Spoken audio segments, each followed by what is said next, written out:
in this fight, I think that size definitely is going to matter. I say Usyk is a better cruiserweight than Joyce is as a heavyweight.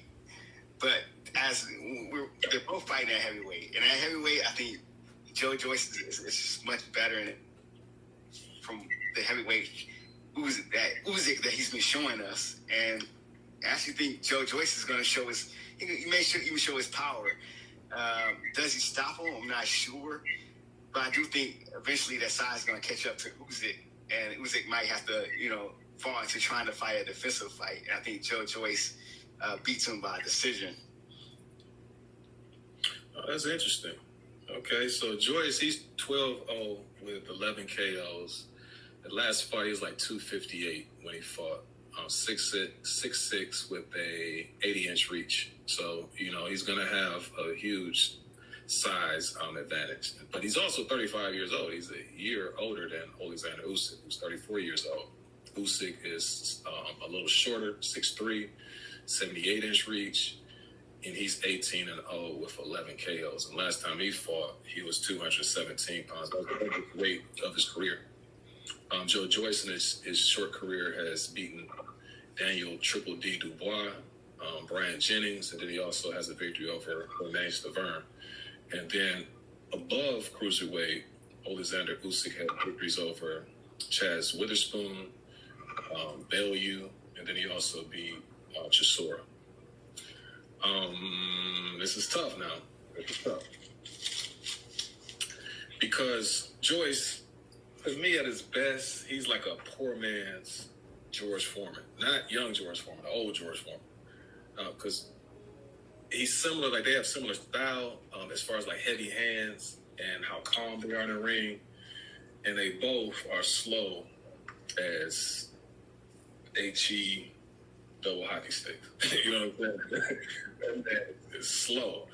But like I said, he has such heavy hands, and he has a really, really good solid jab. And if you don't believe that, then just ask Daniel Dubois, and you see how devastating it was for him, and the fact that he may no longer be able to fight with that. I believe it was the attached retina he received or got in his last fight against Joyce.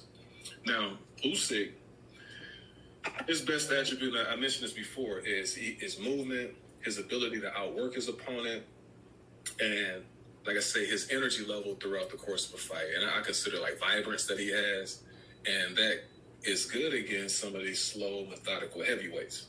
So when I add all of those things together, and then also these guys both had really great amateur careers. So, they have that pedigree going for them as well.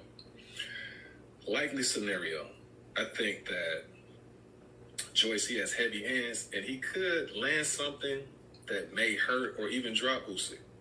That could happen. But I don't think he has the speed, accuracy, or the killer instinct to finish the job. I just don't. I think that even if he does get Usyk in trouble, that Usyk will weather the storm and then eventually, work his way out of that situation, based on the experience, based on the skills that he has. So really, I think in the long run, what will happen, I see Usyk boxing his way to like a 12-round clear decision. Yeah, this is an interesting one for a reason that you guys already said. Usyk had trouble keeping Chisora off of him in his most recent fight, and Chisora was only 243. Granted, he moved better than Joyce would, and Joyce does. And like you said, Bill, I like Usyk's boxing ability better. I like him as a cruiserweight.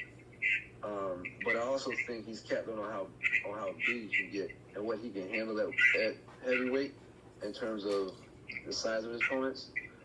But yeah, Joyce is just so slow, and it's he's bigger, but what can he do with this size versus someone who's a better boxer than him? And so, Usyk, if he were to win this would put him in line to fight the winner of what we hope to be Anthony Joshua and Tyson Fury. It's a tough one because of those variables, but I would probably give Usyk maybe a 52-47 edge.